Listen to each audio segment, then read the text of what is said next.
Hey, everybody, this is Ben Bowman and Alex Titus. Welcome to another episode of The Oregon Bridge.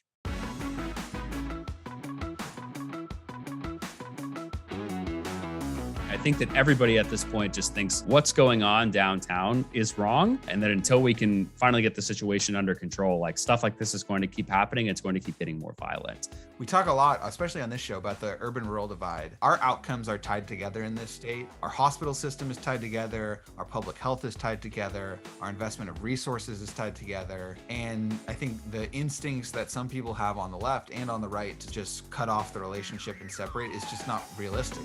All right, thanks everybody for listening. Titus, we have a different kind of episode today. We're going to give folks a sample of what's to come and review some of the top news stories over the last week. But really, yeah, I think we wanted to start by, obviously, if you've been listening to the podcast or if you read The Oregon Way or The Liftoff on the Substack, you can tell that we've got a few different things going out in the world. And so I think we wanted to talk about that a little bit, Titus, right? And you were going to start with some questions.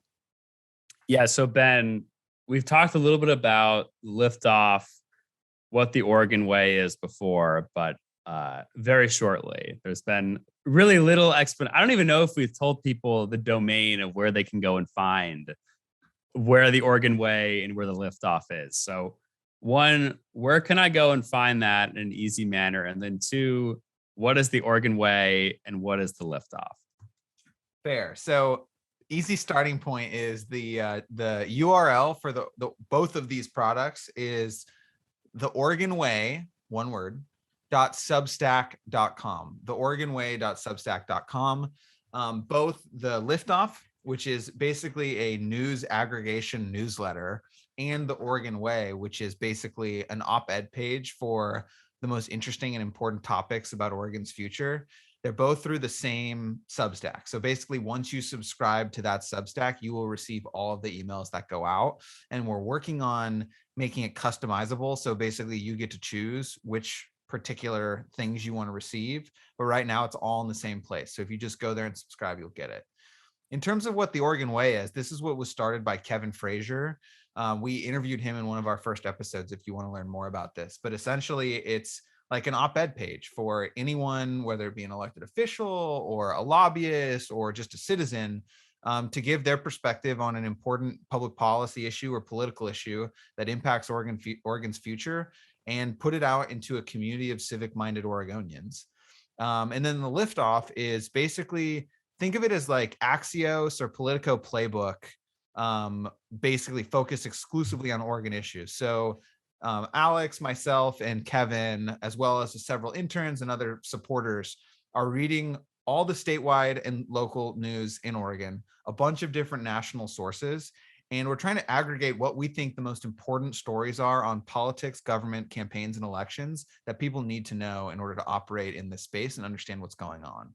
So not only are we compiling the top 5 to 10 stories each week, we try to provide just a little bit of analysis about why it matters and why people need to understand the trends that are driving these news stories. So that's a bit of a summary about what the products look like.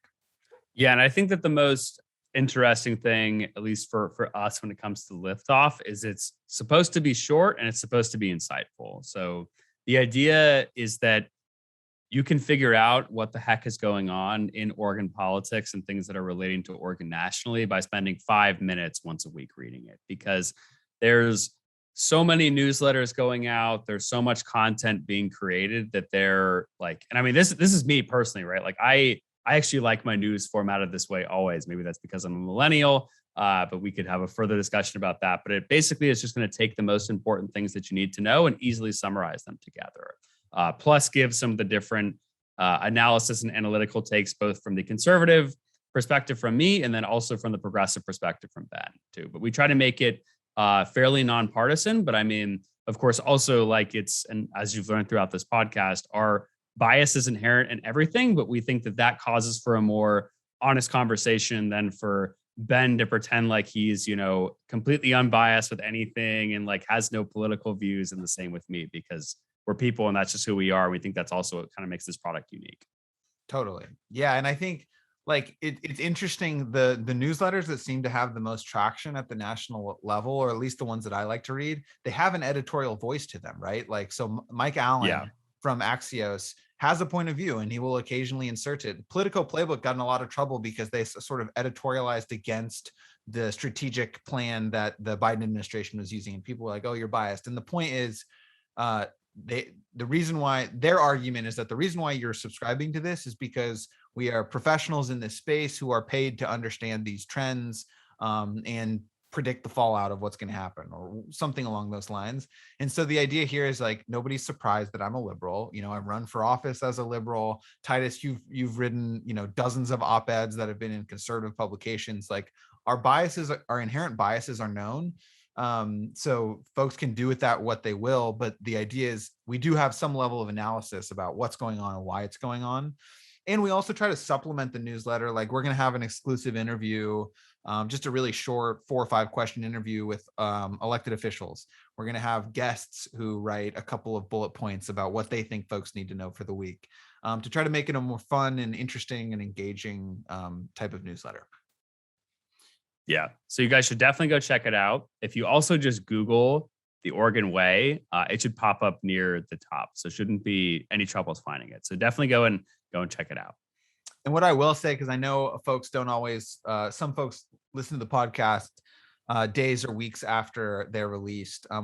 We do have an official name of the 3 organization, or the 3 products, which are the Liftoff newsletter, the Oregon Bridge podcast, and the Oregon Way op-ed page. And collectively, we are calling our entity Oregon 360. So we will be rebranding with a logo and more unified branding moving forward. But as we like to remind folks, we are all volunteers. None of us get paid anything for this. At least not yet. And so Ben's literally making millions of dollars. So it does take us some time. We all have day jobs that keep us very busy, as well as some other volunteer things that we do. But we think this is important, and we think it's a worthwhile thing to spend our free time on. So look forward for more information on Oregon 360 in the coming weeks.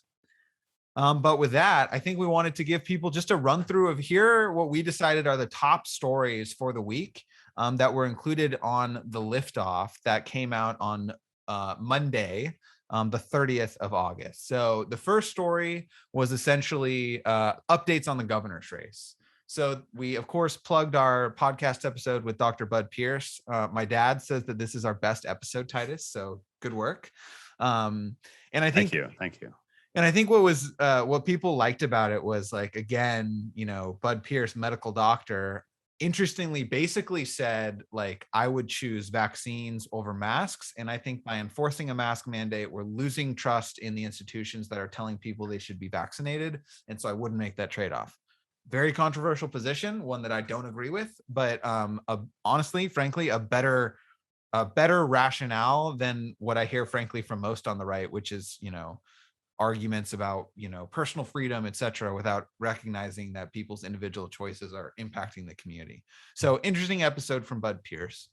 And then a rumor. There's a rumor, and by the time you listen to this might already be old news. In fact, it probably will be, but we hear that Speaker Tina Kotek, who I believe will be top tier, if not the leading candidate in the Democratic primary for governor, is expected to announce sometime this week, the week of 8:30. So we talk a little bit about that, as well as and so Ben, just to talk about that a little bit, why is Speaker Kotek, in your opinion, considered the top tier candidate compared to someone like Treasurer Read, who's also been on this podcast, definitely an episode that everyone should check out, or someone like Nick Kristof? Do you think that she?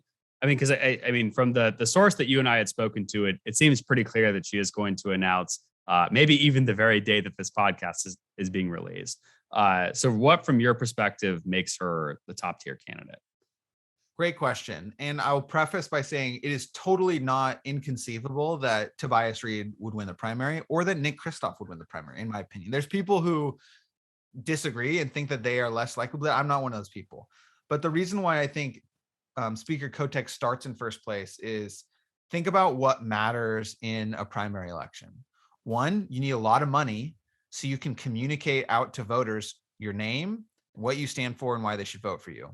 All of these candidates, including Nick Kristof, have to have a name recognition less than maybe 20 or 30%. Like nobody is coming in. Like, do you really think that Nick Kristof's name rec is that low? Yes, absolutely. Okay.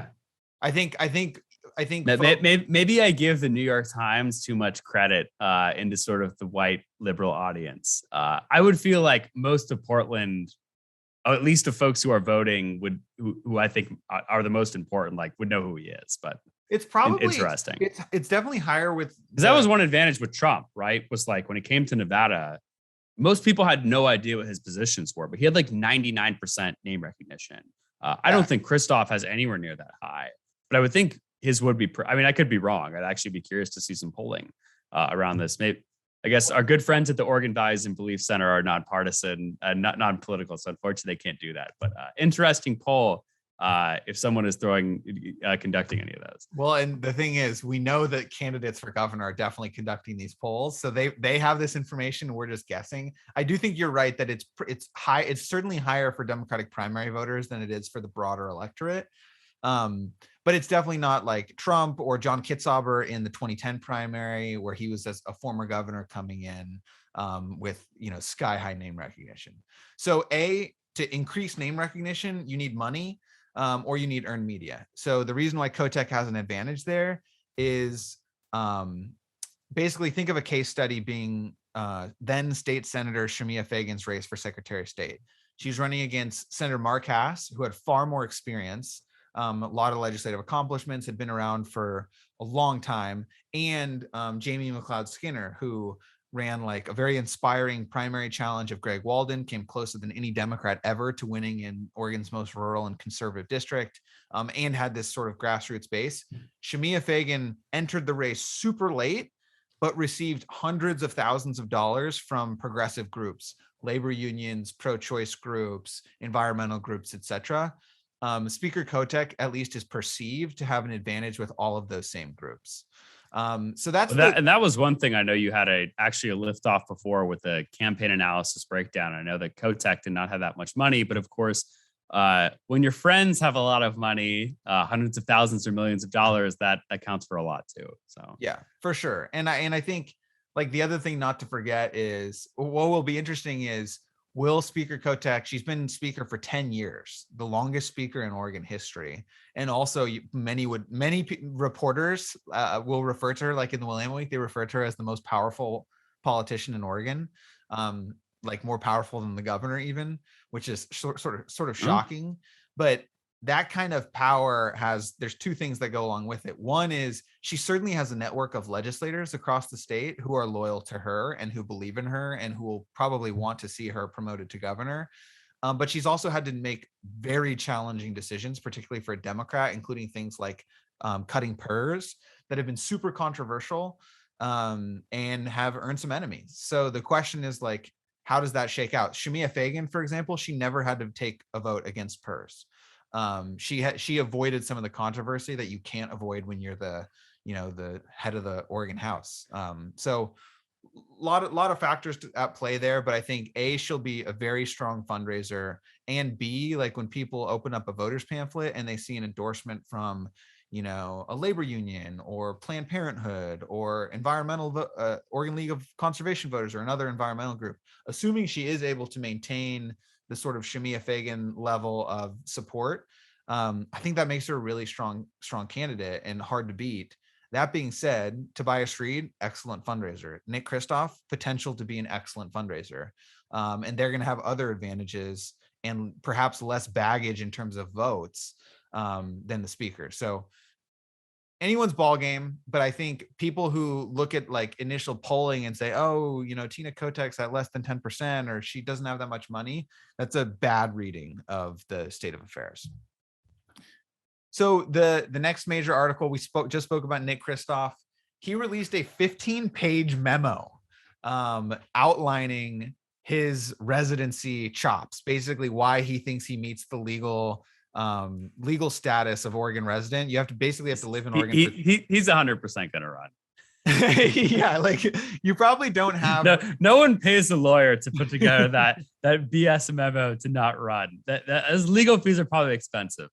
Yes, well, and the lawyer who wrote it was former counsel to Governor Kate Brown. So this is a really high-powered attorney.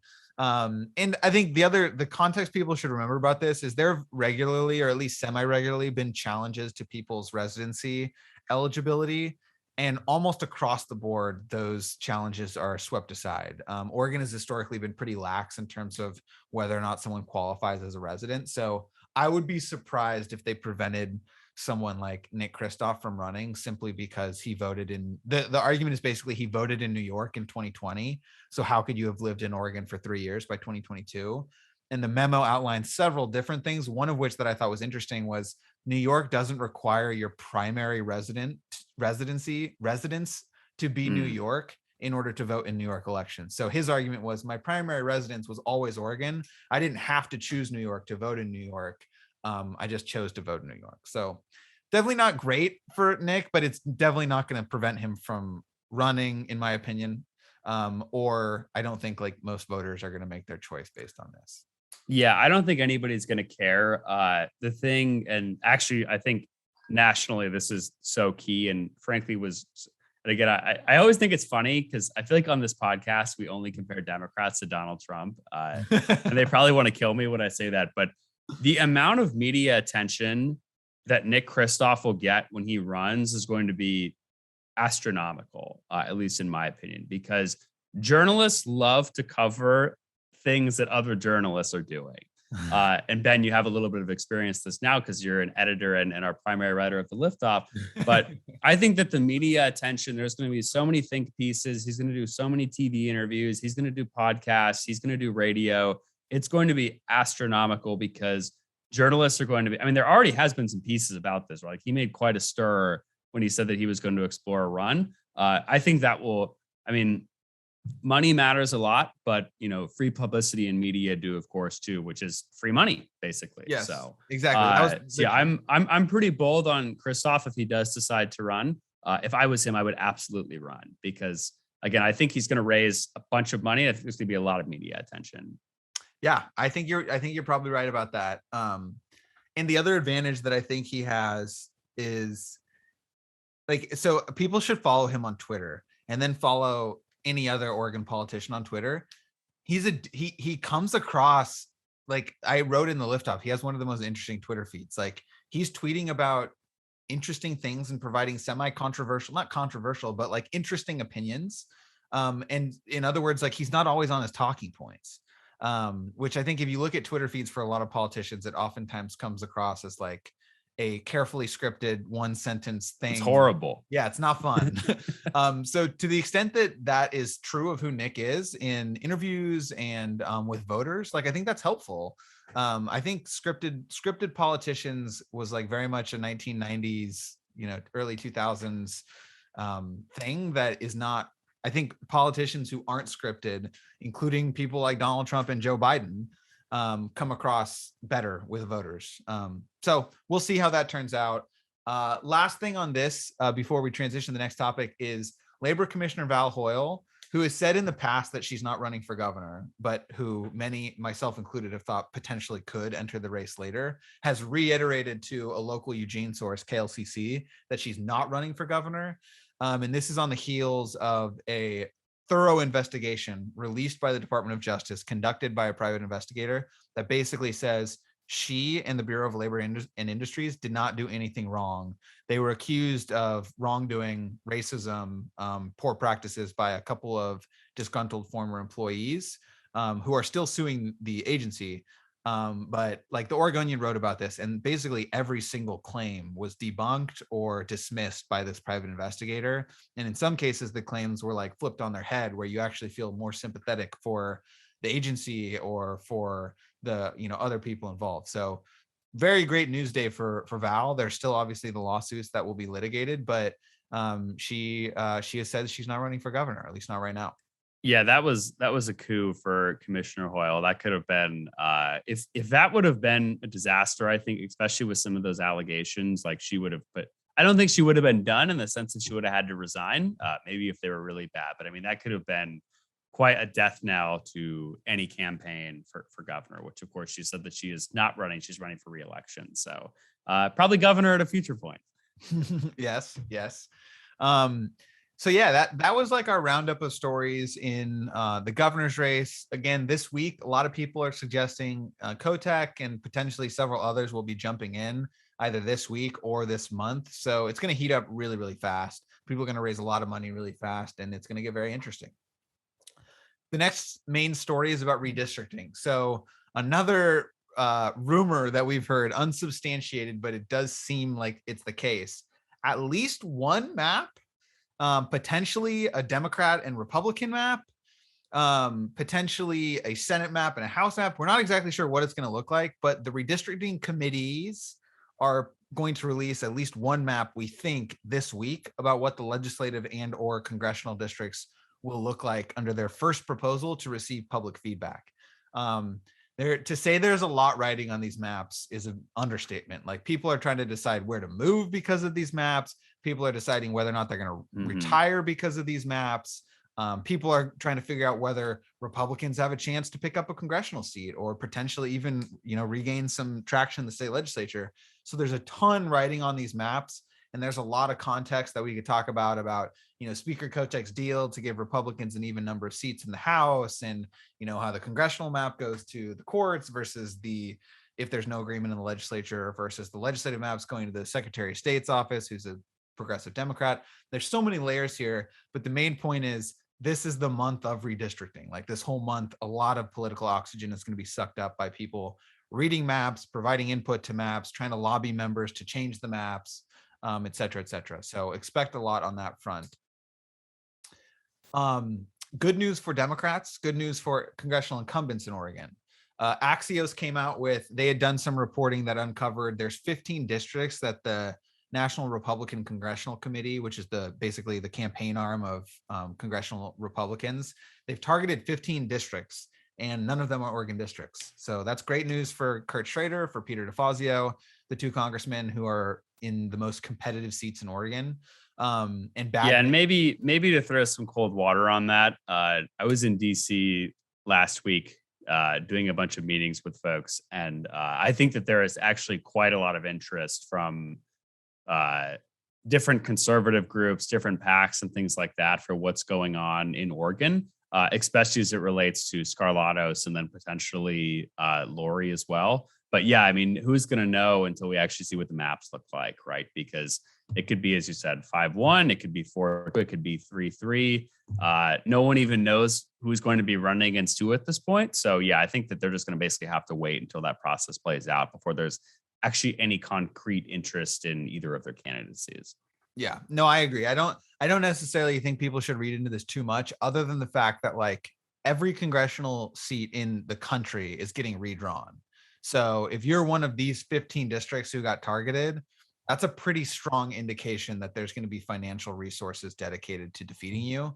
And so far, there hasn't been as concrete of evidence for the two Oregon districts. Okay, so the last thing on this is a milestone for the Oregon House. 33 of 60 members are women in the Oregon House of Representatives. That's the high watermark ever in terms of gender equity in the state house. And interestingly, what got us to 33 was the addition of 2 Republican women. And the Republican caucus, of course, has fewer women than the Democratic caucus, but it is trending towards gender equity. So the third story is about the Newberg School Board. This is a story that has been in national news outlets, and like if you just Google Newberg School Board right now, it is in all the Oregon press. Everyone is talking about it. It's very popular on Twitter. Essentially, the board has directed their superintendent to like look into or start removing Black Lives Matter symbols and flags and the pride flag, which you can imagine how controversial this is. What broke news this week was a reporter for the Newbergh Graphic, a guy named Ryan Clark, broke this story the board essentially broke public meeting law, which says if you're going to make a decision as a public body, you have to provide adequate notice to the public that you're going to deliberate and decide on these issues. Without alerting the public that they were going to be making this decision, the board decided that they were going to hire outside counsel. So they were warned in the meeting, hey, you shouldn't do this. You're going to be breaking public meeting law. And then they did it anyway. And then it turns out the person that they hired, or the firm that they hired, is run by a guy named Tyler Smith, who is a past vice chairman of the Oregon Republican Party. So used to be school boards were considered like very nonpartisan and very much, insulated from political movements. The Newberg story is very strong evidence that those days are either behind us or trending in that direction. It's become a very political, very polarized topic. People are talking about recall elections. Outside groups are coming in. The congresswoman for the district has condemned this. The ACLU says that they're going to sue them if they don't change it. The speaker and the House Majority Leader have condemned this. The teachers union is upset. The city council voted against it, or voted to condemn it. And most interesting for our national listeners is AOC, Congresswoman Alexandria Ocasio-Cortez, was actually in Oregon in the district, and she met with some advocates who are urging her to basically speak out against this or condemn it. She has not yet. Ben blew it by not inviting her on the podcast. But. Yes, maybe in a future Oregon Bridge episode we'll have AOC, but for now we're not. So the next story, and I want to get your thoughts on this. So Proud Boys versus Antifa. There was, honestly, in my opinion, a very embarrassing and shameful event on a week ago last Sunday.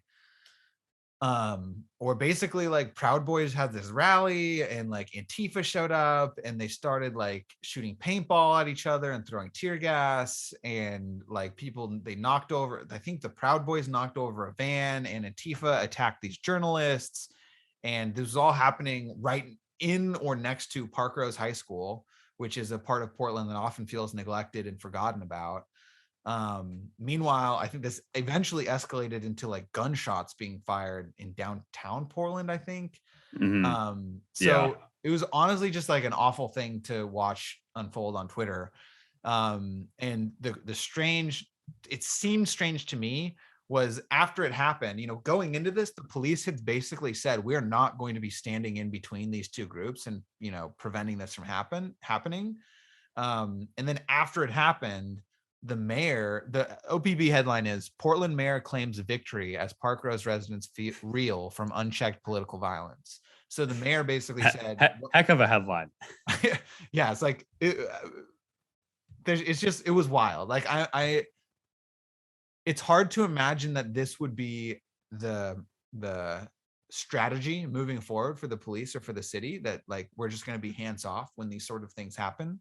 But Titus, what do you make of it? What do you make of like the fact that the Antifa Proud Boys brawls continue, and B, about like how the city has responded?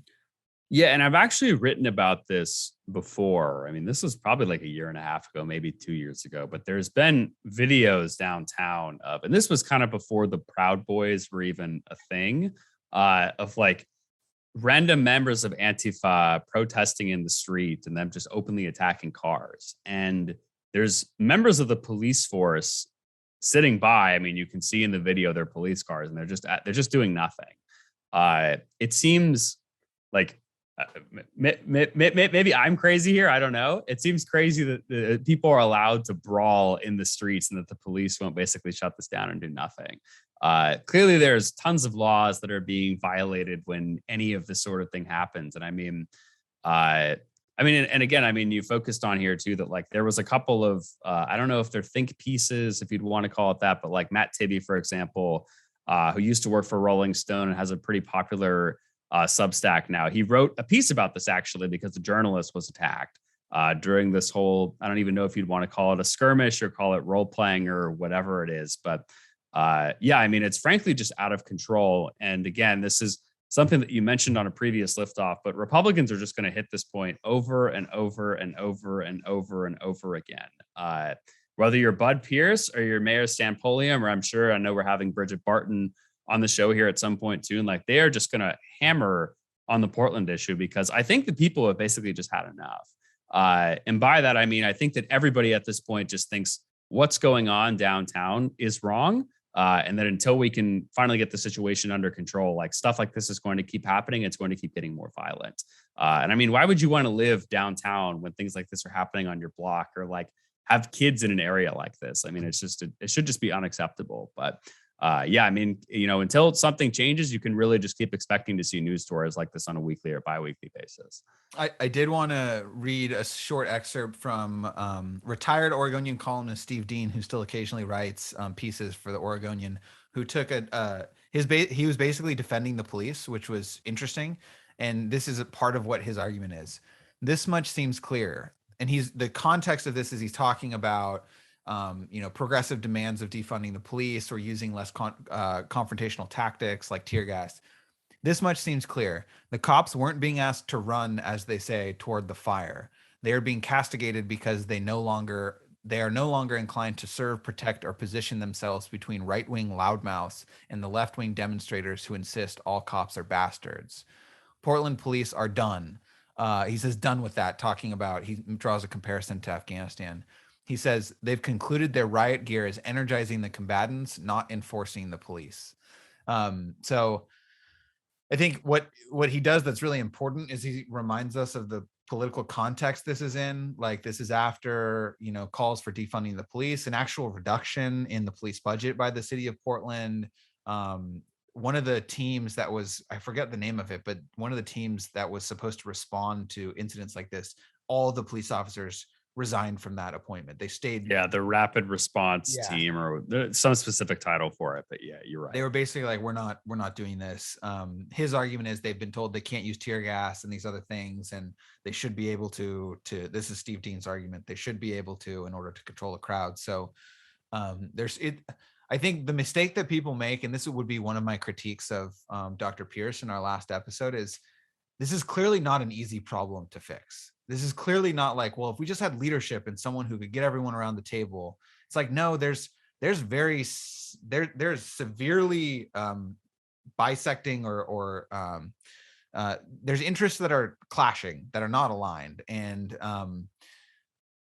like we were just talking about before we started recording, the situation in Scappoose, which is a very small community, but you essentially have the police union rebelling against the police chief and rebelling against the city manager, which is the equivalent of the mayor in Scappoose in terms of oversight of the police. And they're like, that type of thing could very easily happen in Portland if tensions continue to be inflamed, if certain privileges or rights are taken away from police officers, etc. Like, it's not hard to imagine this actually getting worse before it gets better. So I think it's for sure. You're right. I actually did this in Atlanta a little, or I forgot when the specific instance was, but it was like a bunch of police officers just called in sick and just didn't show up. And there was like very few force units to actually respond to crime for more than 24 hours, which is scary when things like this are happening downtown. Like, it's one thing, and I know Republicans are going to absolutely use this in the governor's election because people are very unhappy about it, but it is dishonest to act like, it's just these idiot Democrats. And if they just clean it up, like, this is hard. This is going to be really hard to solve. And it's going to be really hard to solve in a way that actually protects all the different constituencies involved here, including the people who live in Parkrose, for example, who clearly were just collateral damage in what happened on Sunday. So anyway, something we need to dive deeper into on this podcast moving forward for sure. And we've got some potential guests that I think will be able to speak to it in an interesting way. Next item, some accountability reporting. We won't talk too much about this, but the Oregonian released their database of city salaries. And speaking of police officers, of the employees of the city of Portland making over 200,000, of which there's quite a few actually. Almost all of them are either police officers or firefighters. And many of those folks, all of those folks making over 200,000 make more money than the mayor, Ted Wheeler, who makes $143,655, which is more than the governor, secretary of state, attorney general, commissioner of labor and industries, state treasurer, et cetera, et cetera. So that's interesting. And then Titus, had you ever heard of hydro hogs before? No, but I was reading this over from earlier, and I was like, this is so mean. It's mean, but it's accountability reporting. They're basically what it is Willamette Week does public records requests of which households are using the most water from the 2 main water districts in Portland, and they just name names. They name like who specifically is using this water, and then they call them and try to get a comment from them, which leads to some very funny exchanges.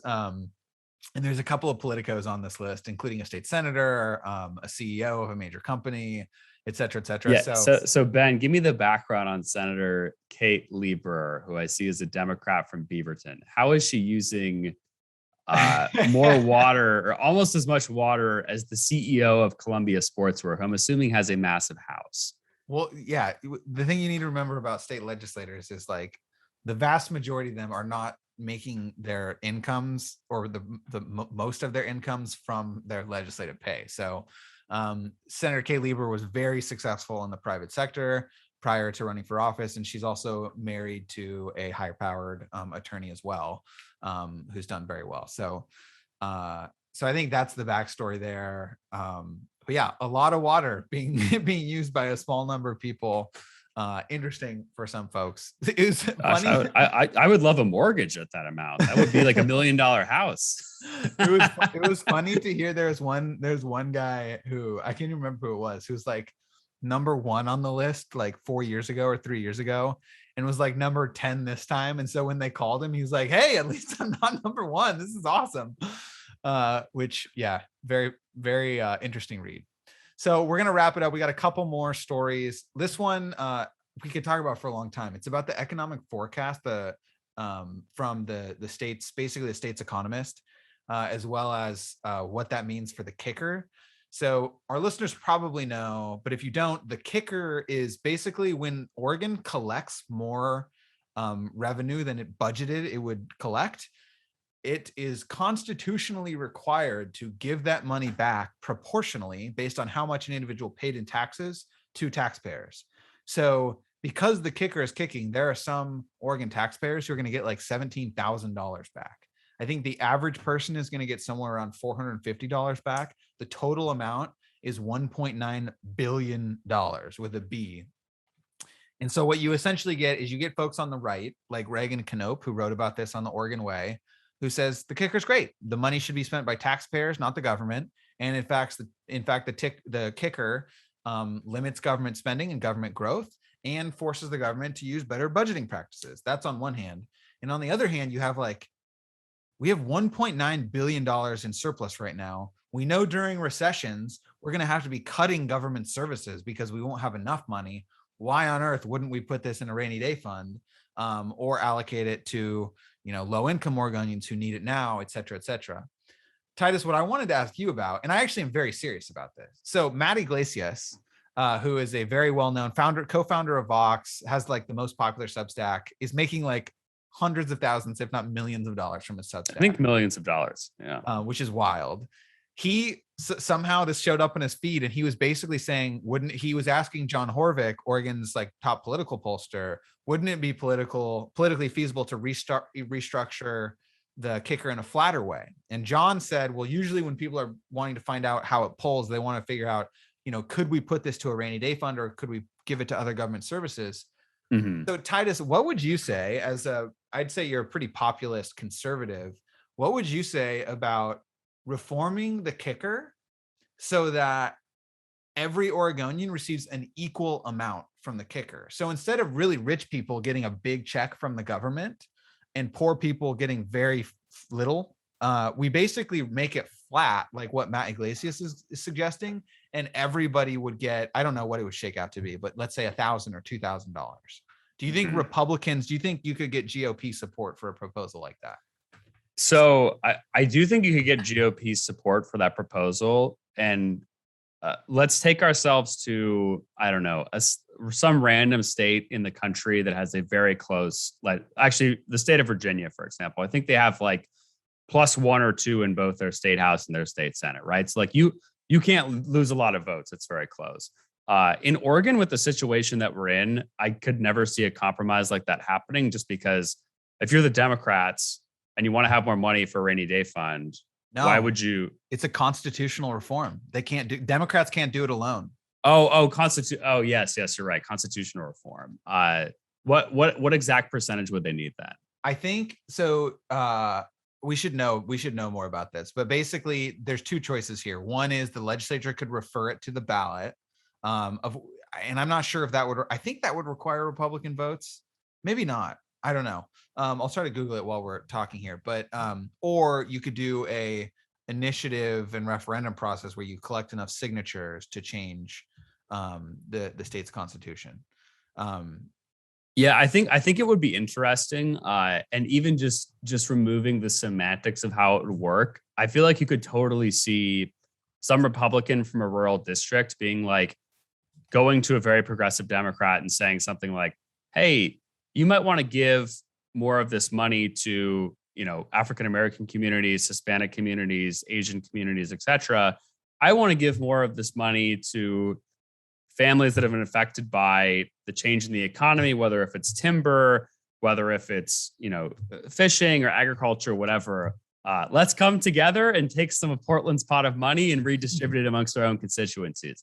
I could totally see something like that happening. And honestly, if that was put on the ballot measure, I feel like that would be pretty popular as well. So who knows if it can make it that far. I feel like there's an argument from both kind of constituencies in each party that maybe even appreciate what the status quo is right now. But I mean, definitely an interesting thought exercise for sure.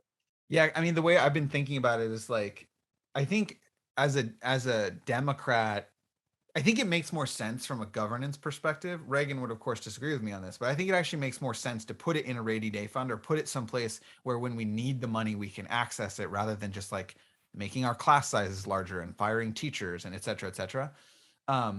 So the problem here is you only get one bite at the apple, probably. You're only going to get to reform this once. So I also think that a bigger check to lower income people is way better than rich people getting a big check back from the government that they don't need.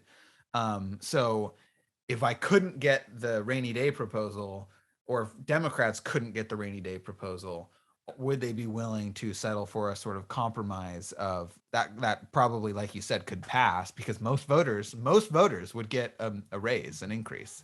Probably. Well, especially in rural districts, I imagine, where the levels of income are just substantially lower. Yes. So anyway, that's another one. We should have some expert on the kicker come and tell us why our idea doesn't make any sense. But the last major story for the week was a really depressing headline from OPB. It was in their newsletter, not in the actual story, but the newsletter headline is "Oregon no longer a pandemic success story." And I feel like that's how much of the state is feeling right now. Like in the first wave, the initial wave, or waves, I should say, like Oregon actually was performing far better than the rest of the country. The governor's actions in terms of mandates, public health responsibilities, requirements, etc., did mitigate the spread pretty effectively, or at least more effectively than most other states. And with the Delta variant, it's a totally different story. Southern Oregon in particular is an absolute disaster. Very high levels of hospitalization. People from Southern Oregon are literally being transported up to Salem and Portland to be hospitalized because there's no beds.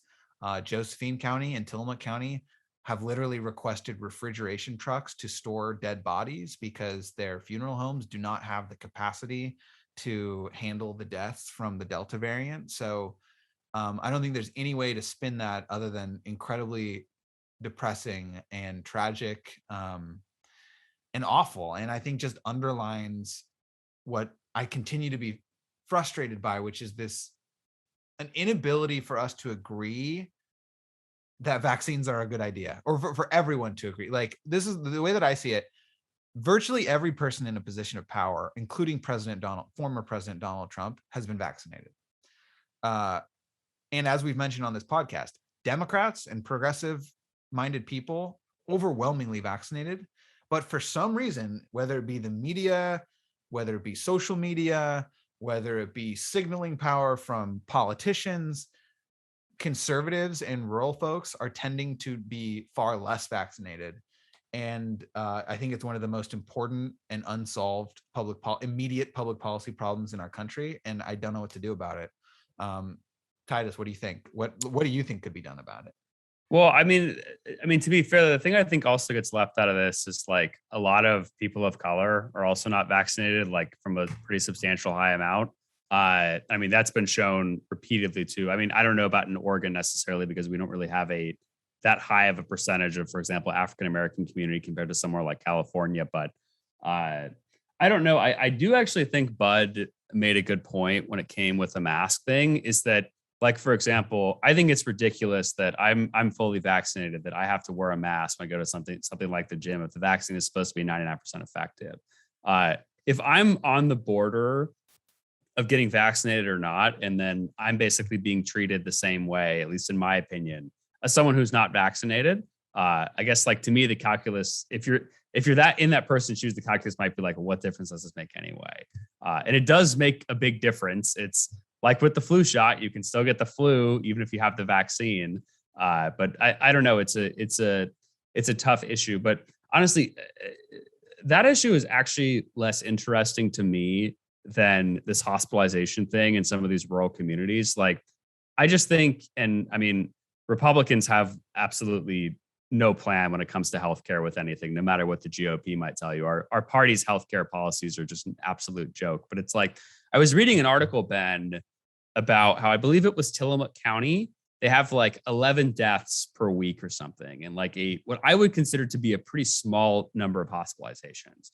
But as you were saying, some of these rural communities are literally having to transport people into major cities just to go to the hospital. Like, I think it says something horrific about our healthcare system that we can't even have like 20 people in a hospital that have some sort of sickness in some of these rural communities. They have to get transported hours away from their homes, hours away from their families, and things like that. Like, something is severe. The COVID obviously is horrible, but like, just that fact in itself, which I think has really been brought out by COVID, is like, something is just absolutely wrong with that. And I think that someone should write about that or explore that further, because I think it's a super interesting issue and something that I've definitely been thinking a lot more as these stories about rural communities being devastated by COVID and kind of like the lack of access to hospitalization has started to come out.